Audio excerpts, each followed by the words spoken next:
Username Telegram keessanii gurgurame qarshii bareedaa isiniif bituu akka danda'u meeqan keessantu beekana. Akkam jirtu nagaa keessanii yeroo dheeraa booddee har'ammoo viidiyoo biraadhaan walitti deebinee jirra. Viidiyoo har'aadhaan kan nuti waliin ilaallu karaalee gurguddoo isin Telegram irratti qarshii argachuu dandeessanidha.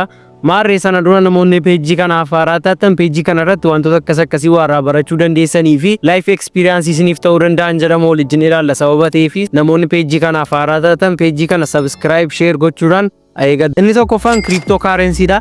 Akkuma beekamu baay'een keessan Telegram fayyadamuudhaan airdrop adda addaa hojjechaa turtanii soo sana irratti Telegram wallet fayyadamuudhaan akkasumas wallettoota adda addaa wallettoota hedduutu jiru isaan keessaa tokko fayyadamuudhaan P2P yookaan person to person akkuma baay'een keessan beektan airdrop adda addaa kanneen akka dog Notcoin, Hamster ምናምን warri jedhamanii akkuma isaaniitti person to person walletii keessanii gurgurachuu kan dandeessanidha. Maarree kana akkuma beektan baay'een keessan itti fayyadamaa turtanii ana dabalatee biyya keenya keessatti yeroo dhiyoo wanta nama baay'ee dominate godhedha yookaan just namni baay'een itti fayyadamaa jira jechuudha. Inni lammaffaan weebsaayitii Telegaa.io jedhamudha.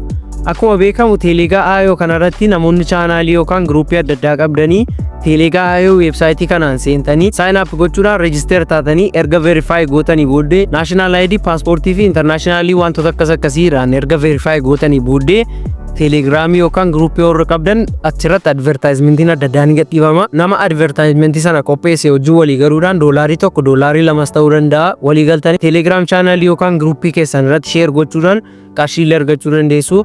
So kanarratti kun fayyadamuudhaafis baay'ee salphaa fi kan namoonni hedduun itti fayyadamanii qarshii hedduullee Telegram irraa hojjechaa jiranidha.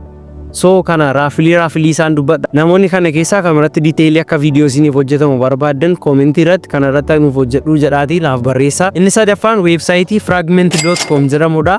So kun immoo baay'ee fayyadamuufis baay'ee salphaadha. Fragment.com weebsaayitii kana galtanii register akka taataniin booddee username adda addaallee gurgurachuu dandeessu. Telegram premium namoonni barbaadan premium nama gurgurtanii nama sanarraa qarshii amma danda'ame argachuu dandeessu. Akkasumas Telegram starii namoonni barbaadan chaanaalonni tokko starii malee kan didan hedduutu jiru. So Telegram starii namoonni barbaadan Telegram starii sana achirraati fragment.com irraa argattanii achirraa fiddanii userii Telegramii tokkotti gurgurachuudhaan qarshii argachuu ni dandeessu. Fragment.com sababanni salphaa fi mijataa jedhame just walletii Tonkeeper yookaan Telegram walletii keessatti connect gochuudhaan jalqabuma akka P2P person to person walii galtanii salphaatti qarshii keessan illee osoo natamin gurgurachuu fi bitachuu ni dandeessu. Inni afuraffaan Telegram gruupiidha. Akkuma baay'een keessan beektan Telegram irratti gruupiin waggaa 2-3 fuuldura banamee ni bitama.